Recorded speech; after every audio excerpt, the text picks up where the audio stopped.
Hello, my name is Clark Merritt, and this is my presentation on constitutional rights within disaster policies.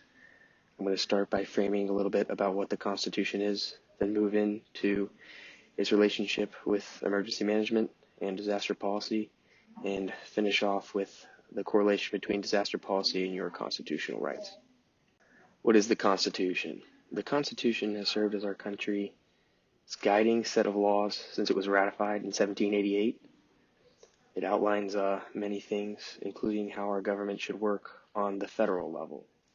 This is pertaining to things like how much agency they have in relation to the states and the citizens of our country, its relationship with the states and what it should look like, and both the federal government's domestic and foreign capabilities. It's also important to note that this is a living document, meaning that additions and changes are made to it as it moves on in time. Moving on to the Constitution in its relationship to emergency management. The Constitution is also an important factor in how we understand emergency management today. Probably the most pertinent bridge between the two is arguably the Stafford Act, which was passed in 1988 and has been amended many times. What the Stafford Act does is it sets up the framework for what the federal government's role should look like in the events of emergencies and disasters. And these are the same guidelines that FEMA uses to interact with the states and local governments that it's providing aid to. It's important to note that this is really one of the only direct ties that we see between federal aid and disasters and the Constitution. Now I'll move on to the specific disaster policy. While the federal government has its own policy measures regarding disaster response, so do each of the individual state governments and those local governments within them.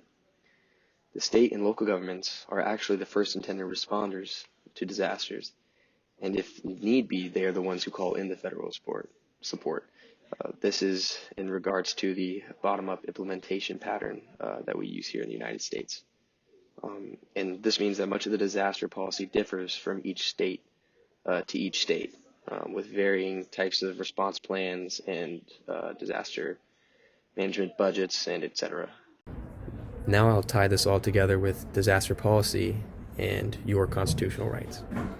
While the Stafford Act and the amendments to it dictates the role of the federal government in responding to disasters, it does not give them the right to overstep your constitutional rights.